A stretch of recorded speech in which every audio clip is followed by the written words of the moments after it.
Love this podcast? Support this show through the Acast supporter feature. It's up to you how much you give, and there's no regular commitment. Just hit the link in the show description to support now. This episode is brought to you by Progressive Insurance. You chose to hit play on this podcast today. Smart choice. Make another smart choice with Auto Quote Explorer to compare rates from multiple car insurance companies all at once. Try it at progressive.com. Progressive Casualty Insurance Company and Affiliates. Not available in all states or situations. Prices vary based on how you buy. When the energy is high and the music is right, pushing past your limits becomes that much easier. Take a reggaeton run or strength class on the Peloton tread, and you'll quickly see why these are the workouts you've been searching for. Every day brings new challenges from expert coaches who train and speak the same language as you do. Level up your workouts with Peloton Tread. Find your push, find your power. Peloton. Visit onepeloton.com. My dad works in B2B marketing. He came by my school for career day and said he was a big ROAS man. Then he told everyone how much he loved calculating his return on ad spend. My friends still laugh at me to this day. Not everyone gets B2B, but with LinkedIn, you'll be able to reach people who do. Get $100 credit on your next ad campaign. Go to linkedin.com/results to claim your credit. That's linkedin.com/results. Terms and conditions apply. LinkedIn, the place to be, to be. Oh, you have a very simple setup. That's great. Yeah, it's just my phone, man. Awesome. Hi, everybody, and welcome to Writers on Film. This is going to be one of my last, if not my last, report from Cannes, and I'm absolutely delighted to have a critic, fine critic who I've read many, many times, but I've only just met, Bilge Ebiri, who's here with Vulture. Hello, good to be here. Thanks so much for joining me, and we're going to talk about some of the big films that I haven't talked about so far. And I'd like to kick off, if I may, with Sean Baker's, is it his second film in competition? I think third film or fourth film at Cannes? Was Red Rocket in competition? Red Rocket was in competition. Okay. Yeah, I wasn't here that year, so I think that's because Florida Project played Director's Fortnight. I remember that. So yeah, I think it would be his second film in competition. Yeah, and so what was your take of this film? I liked it. I like Sean Baker's films in general. He has this kind of loose improvisatory style, but it is, when you look under the hood, it seems the films are doing a lot of interesting things that clearly have been thought out beforehand. This film is, he's made a number of films about sex workers and kind of that world, and this is another one of those. It's about a stripper who meets a young Russian playboy who's the son of some kind of oligarch. We don't really know. Yeah, it's sort of knowingly left unclear. Yeah, a lot is left it's a Sean Baker film. A lot of things are left unclear, intentionally so. But he proposes marriage to her after kind of a whirlwind week of partying and sex, and she marries him. And then as soon as his parents find out that their son has married a stripper, the machinery kicks into place to end the marriage.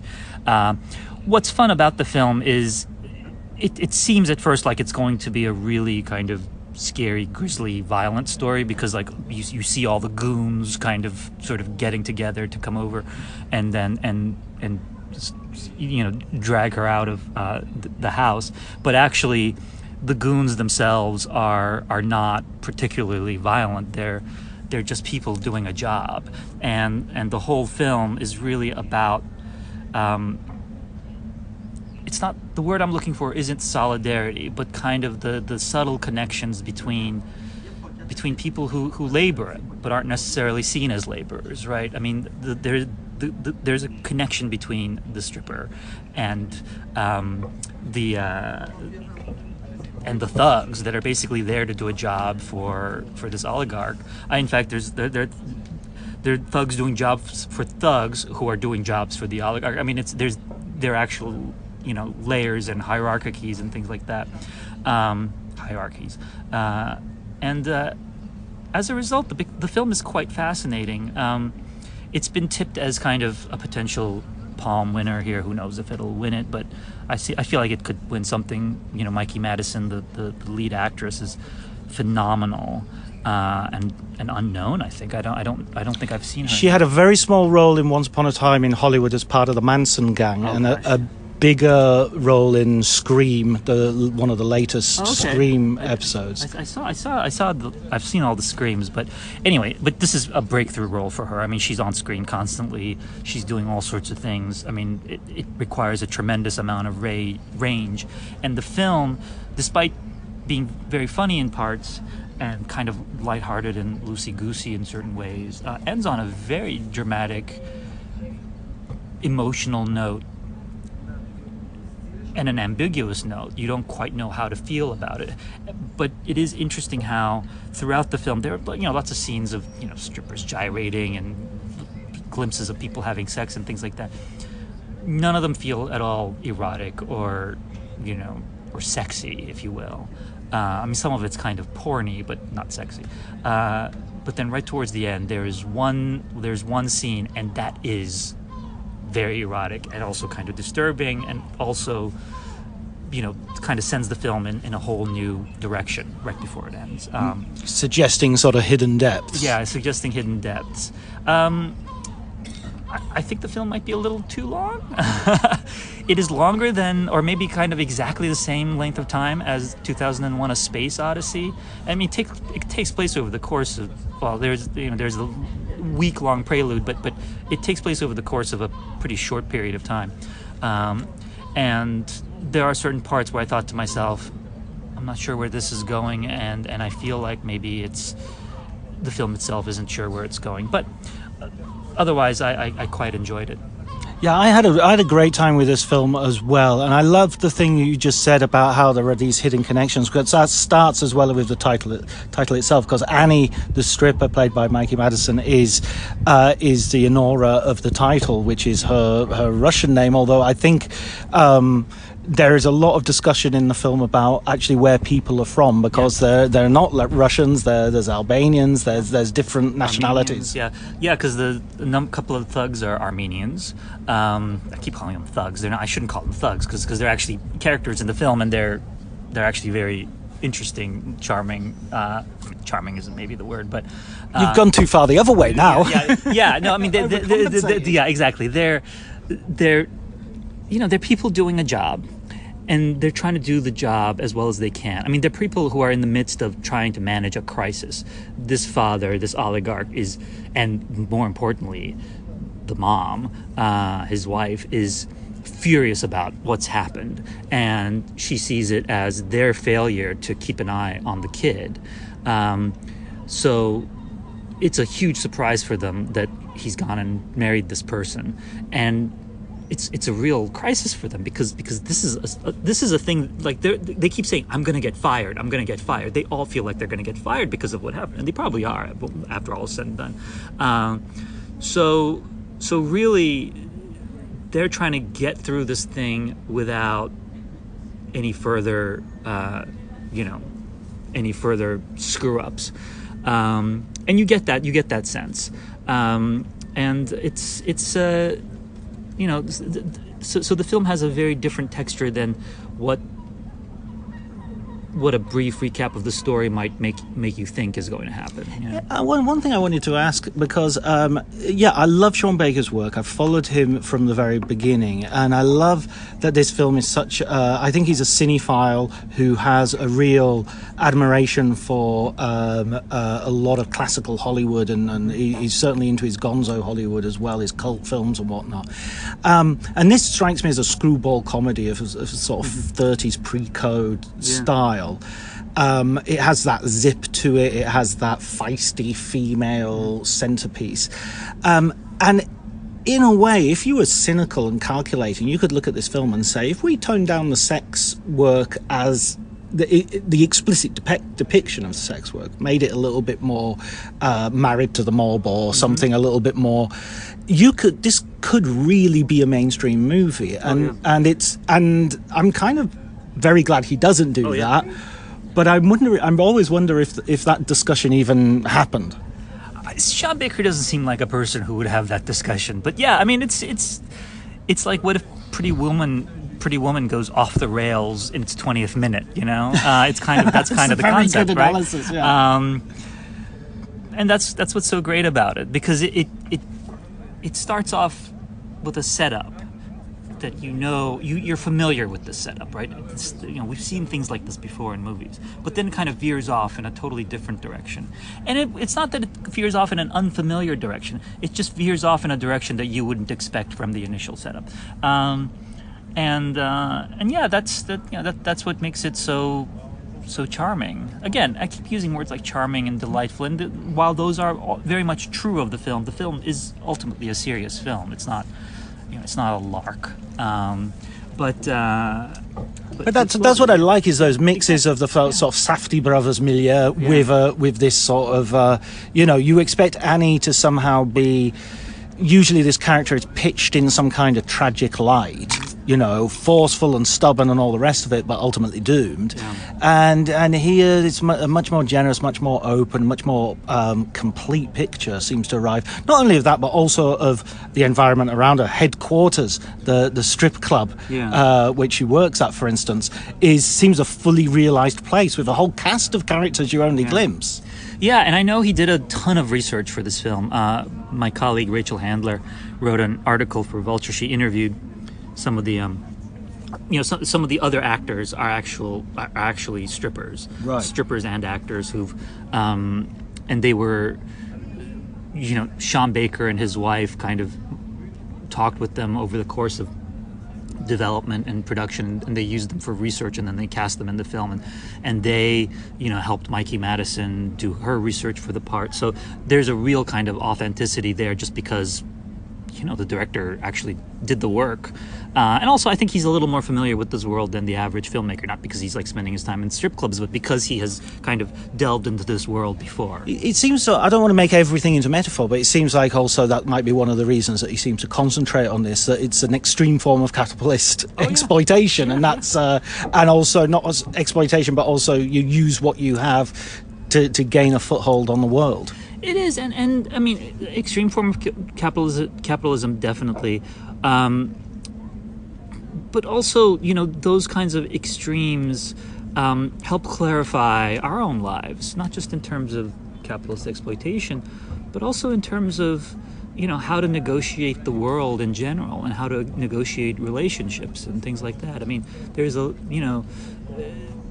moment early on when Ivan Vanya, the young man who's I think 21, 22 in the film, 21, he proposes to Annie, and she doesn't believe him at first, and we don't believe him at first, and he's like, no, I'm serious, and she still doesn't really believe him.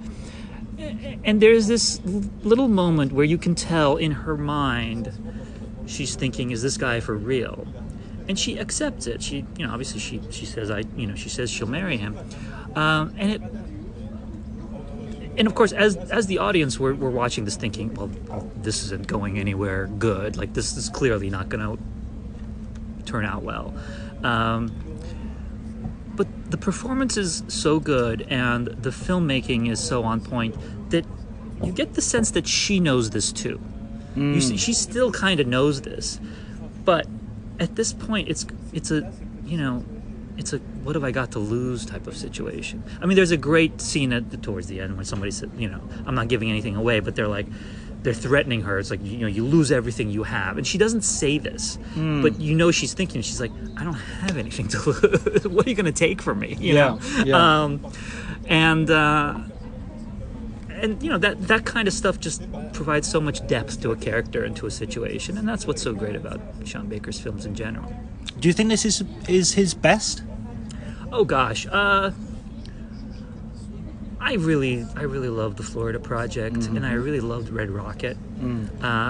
For me, it's those types of assessments happen after I see the films multiple times, and then I can finally decide which one is his best.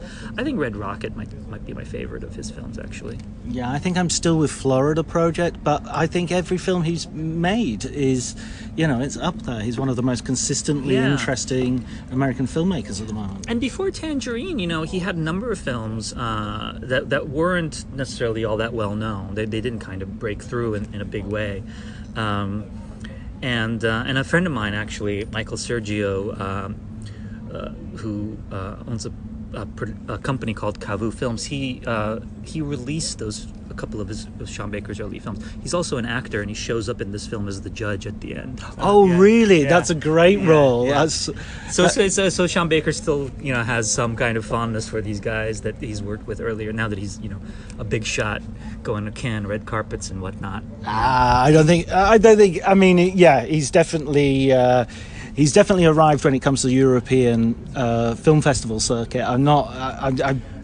Florida Project, Willem Dafoe got an Oscar nomination for that, so there is some, noise. I will say, I mean, Anora could be a kind of a breakout film for him. Neon bought it, right? I think so, yeah. Neon bought it. I'm sure they'll give it an awards run. I feel pretty confident that it'll win something tonight. And so this could be one that kind of gets more awards love. But as I was watching it, I thought to myself, Sean Baker is one day going to win Best Picture for the Britney Spears biopic. You've heard it here first. What a wonderful project that would be.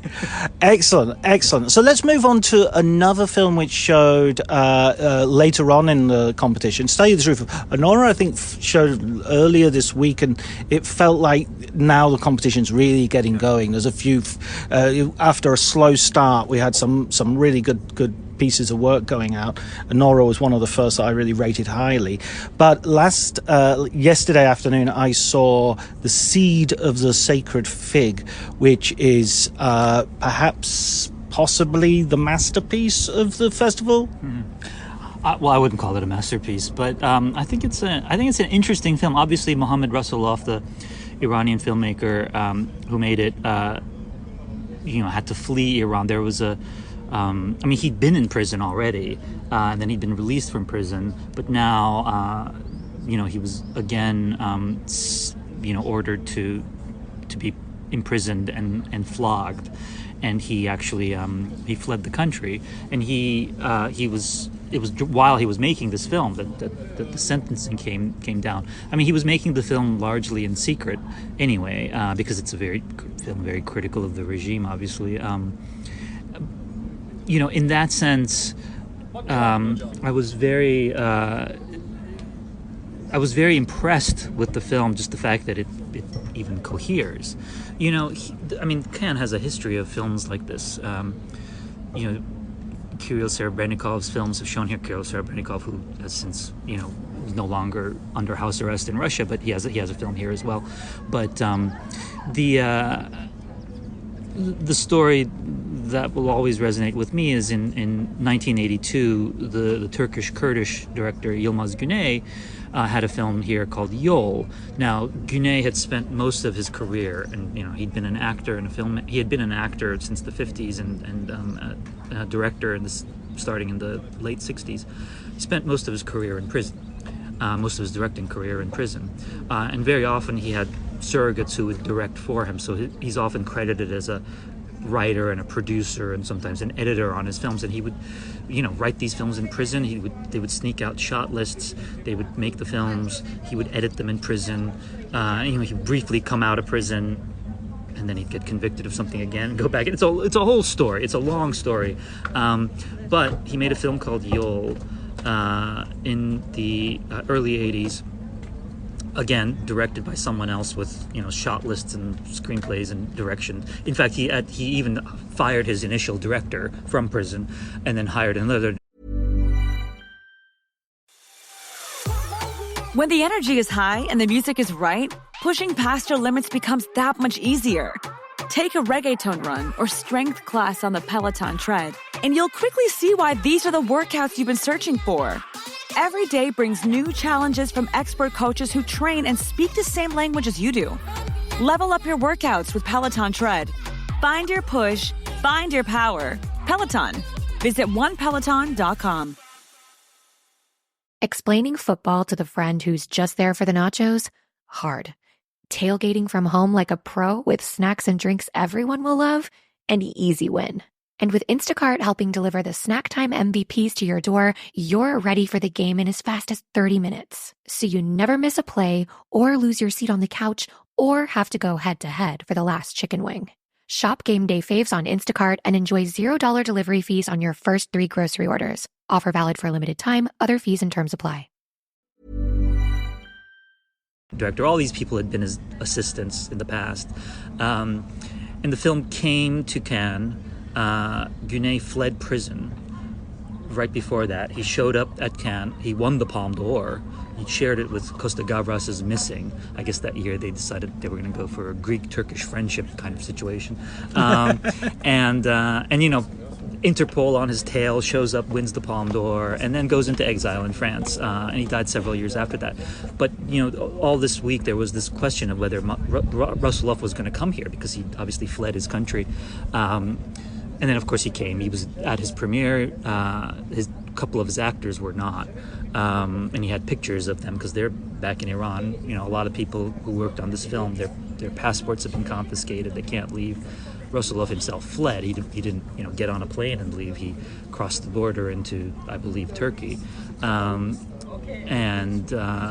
You know, so there's a great backstory to the making of the film. I think the film is interesting. There are very strong things about it. I think it's a very impressive story, and the way it works in footage of the anti-hijab protests and things like that over the course of the film. I thought all that was really well done. I had some issues with, and this seems very churlish, I thought some of the performances were quite weak in one note, which seems like a terrible thing to say because these poor actors are actually stuck in Iran and unable to leave and, you know, probably in danger themselves.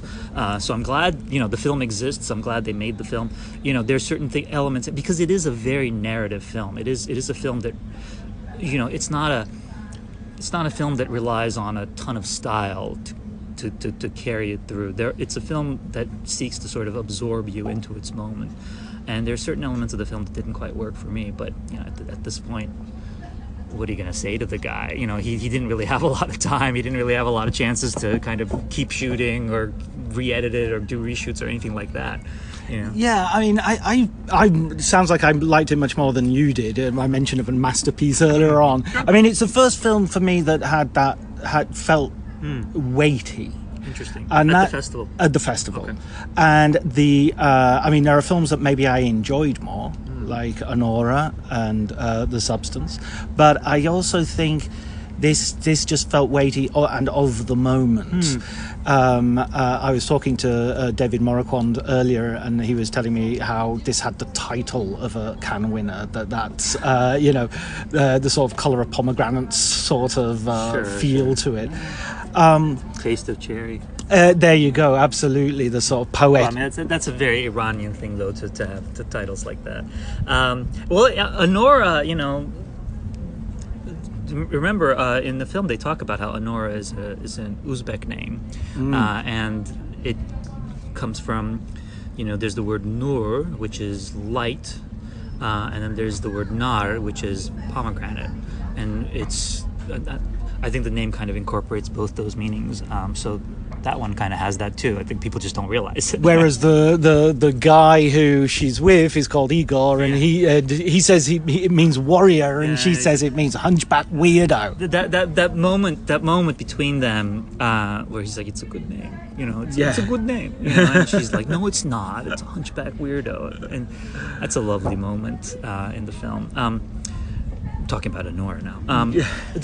Well, it's an interesting thing that you say that it feels like of the moment. It obviously feels of the moment, and you know, every year at Cannes there are several films that feel of the moment, that speak to a particular moment, and you know, and I think the festival goes out of its way to program films like that, of course, when they're available. I mean, in terms of a masterpiece and a film that has the weight, the film that comes to my mind is Jia Zhangke's Caught by the Tides, which I think is one of his greatest films, and he is one of the great filmmakers of our time.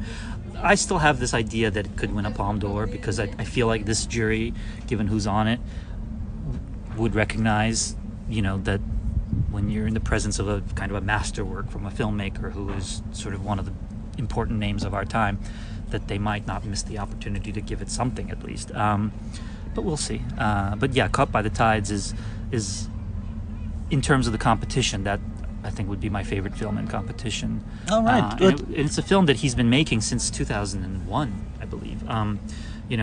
He shot footage for it back then. He shot footage for it in 2007. He shot footage for it in 2017.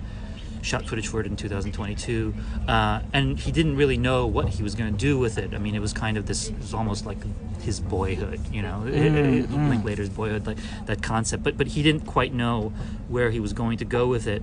And where he goes with it is or how he's put it together, I found incredibly powerful and incredibly moving in terms of following the lives of these two people, and also showing how China has changed over this period, because it's a period of immense change for China. So I'd be curious to see if that film wins anything. And I'm looking forward to seeing it again. I still haven't written about that one, but I'm still trying to figure out some way to do so.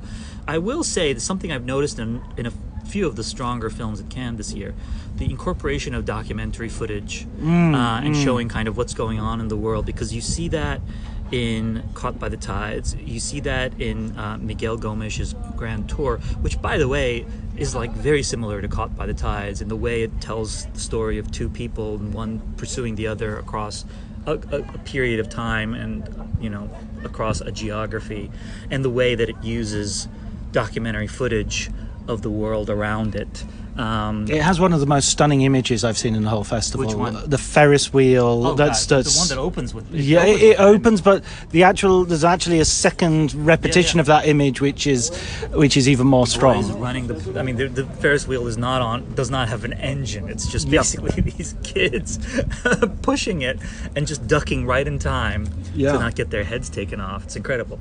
And so Seed of the Sacred Fig incorporates documentary footage of the protests and the crackdowns in Iran. Caught by the Tides incorporates documentary footage that Jia Zhangka has shot over the course of the last 20 years of the Three Gorges Dam, of COVID, of the preparations for the Olympics, China entering the WTO. I mean, it's a huge period that he's captured in that film. Grand Tour does something similar, although they're not necessarily historical moments that he's capturing.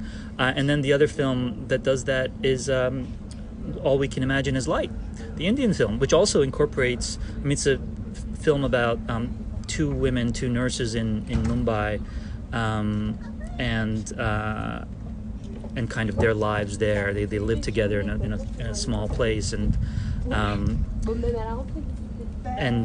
the film constantly cuts to scenes from the street and scenes from around them, so it incorporates documentary footage in that way. So it's something I've noticed, a number of films doing here. I'm sure there are films out, that I haven't seen that do that as well. An unfinished film, Liu Ye's film, has a whole bunch of sort of COVID-related documentary and shot on iPhone sort of footage. Yeah. So and it's it speaks to filmmakers trying to engage with the world around them, and in some cases also highlighting their alienation, perhaps, from the world. Also our point of view, where more people are filming stuff these days, and more people are, the idea that we're recording things is no longer exotic. Yeah, it hasn't been exotic for some time. The thing that I think is happening, and I think it's good that it's happening, is I think filmmakers have sort of embraced the sort of patchwork mixed media quality of this, because I think, and again, this is not necessarily new to 2024. I'm sure it's been a process, but I think for the longest time there was probably some thought in people's heads, well, this footage was shot on this and that footage was shot on that, and there's no way I can reconcile the two. And I think we've all become, I think maybe the mainstream has accepted this. It's like, you don't need to reconcile. It's okay. This can be 8mm. This can be, old, DV cam, this can be iPhone, this can be that.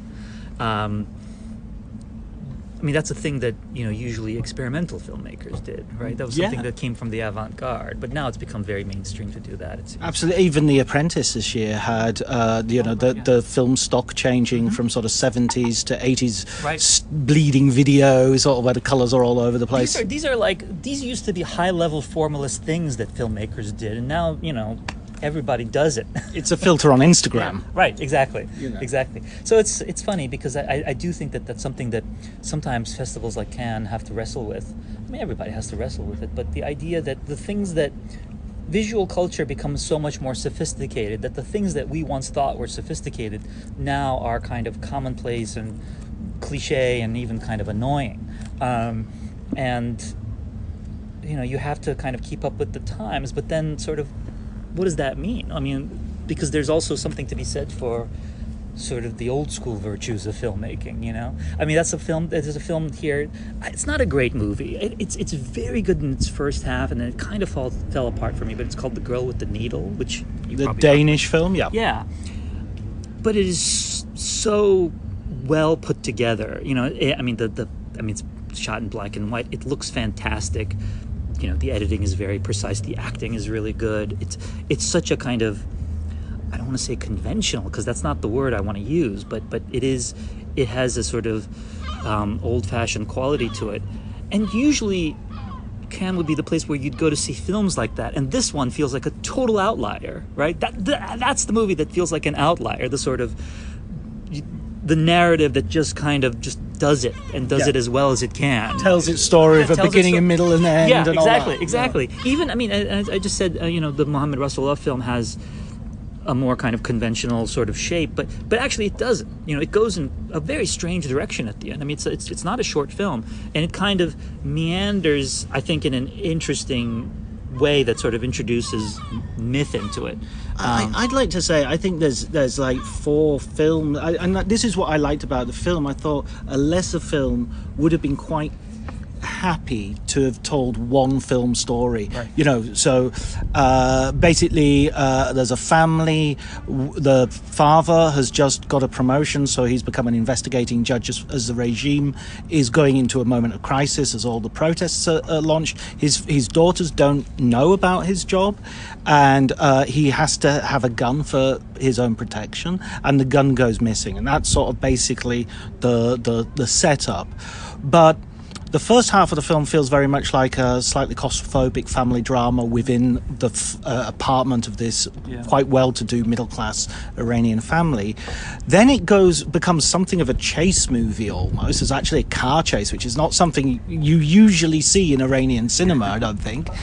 And then towards the end, it almost goes into a sort of satirical allegory with the family standing for the whole Iranian regime, which does mean you can have criticisms of how disjointed the story can be. Some of those transitions are not seamless, but I kind of liked the fact that this was an animal that was changing and was happy to include all of these things, almost as if looking at the present situation, just one way of telling the story is not going to be good enough. Yeah, no, I liked the way it changed. I mean, that was one of the elements that I found fascinating about the film, and I thought he handled that quite well.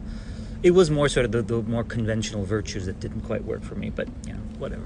It's one of the stunning shots I'd just like to point out as well was there's an amazing shot of a woman cleaning the wounds of another woman's face, which is a 2-minute shot, I think, and again it's like, how do we bring home this situation, the consequences of state power, and this was done in a way that was really moving, and we've seen the found footage, we've seen the things that are actually happening, and this wasn't actually happening. This was fiction, and it was makeup, and it was good makeup, but it was a wonderful shot, wonderfully conceived, and it really made its point. Yeah, and it is at that point, because it's buckshot that she's cleaning out, right? I mean, well, you kind of, as a viewer, you don't even know until she's sort of picking things out. Yeah, and then she sort of empties them into the sink, and then you realize what she's been, and it's just the monstrosity of the thing just hits you. An 18-year-old girl gets shot in the face. I mean, what can possibly be the justification for such an action? Act of brutality. Yeah, and that's one thing that the film did really well, because films. Even films that you see at a place like Cannes, they run on escalation, right? You have to escalate everything. I mean, this is the thing that, Hollywood executives always, how does it escalate? How do we raise the stakes? So, people have to die in movies for us to care for them. I mean, almost. And, there's a scene where somebody's been shot. They've been shot with buckshot. And it's this long scene, as you said, long shot of them cleaning out these things from her face, and it gets so kind of it becomes almost abstract in that moment, and but then somebody says, I think it's right after that, they say, this beautiful 18-year-old girl has been shot in the face, what's her life going to be like? And that's such an interesting reversal, because it's like, in the grand scheme of things that happen to you in movies, this wouldn't qualify, I mean, Furiosa, everybody's shot multiple times. Furiosa, an arm is ripped off, and it's just like, that's just how she got that arm. Good, she got away, but then, films like these kind of really bring home, like, something like that. This is a trauma that this person will carry forever, and, that scar will be both emotionally and physically with them forever. The longevity of trauma. Yeah. It reminds me, it's a totally different film, but it reminds me of a small excerpt of dialogue in Seven, in which Brad Pitt talks about someone getting shot in the arm and dying. Yeah. And you just never think about someone being shot in the arm and dying. It's like you're shot in the chest or the head and you die. It's one of those things, films, because of the nature of films and because of the fact that they're all kind of competing for our attention, they escalate things like that, and it's nice sometimes to have films that remind you, this is the worst thing that's going to happen to this person. And even things which are non-fatal can be devastating, and can be, there's a weird thing about films that sort of drinking whiskey and being shot look weirdly pleasant. There's a weird, being shot in. William Holden made this stuff way too cool for us, Right? Sam Peckinpah made, flying through the air with bullets flying through you look almost fun. Yeah. So it's it's always nice. That's kind of the thing about humanism. Like those kinds of things, really. It's nice when films sort of bring you back to the human level like that. Yeah, absolutely. And talking of which, I think the aeroplane that is heading overhead is telling us we've gone over our time. But that was absolutely wonderful. Thank you so much for talking to me, Bilge. Thank you. That was great. I really enjoyed this. So, 1-800-Flowers.com knows that a gift is never just a gift. A gift is an expression of everything you feel and helps to build more meaningful relationships. 1-800-Flowers takes the pressure off by helping you navigate life's important moments by making it simple to find the perfect gift. From flowers and cookies to cake and chocolate, 1-800-Flowers helps guide you in finding the right gift to say how you feel. To learn more, visit 1-800-Flowers.com/ACAST. That's 1-800-Flowers.com/ACAST. Cue the fireplace and your favorite fall movie. There's nothing better than a cozy evening at home with a glass of First Leaf wine. First Leaf is a personalized wine club that delivers right to your door. Sounds magical, right?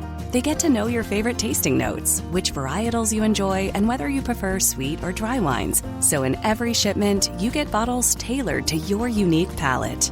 Go to tryfirstleaf.com/fall to get your first 6 wines for just $44.95 with free shipping. This episode is brought to you by Progressive Insurance. Do you ever think about switching insurance companies to see if you could save some cash?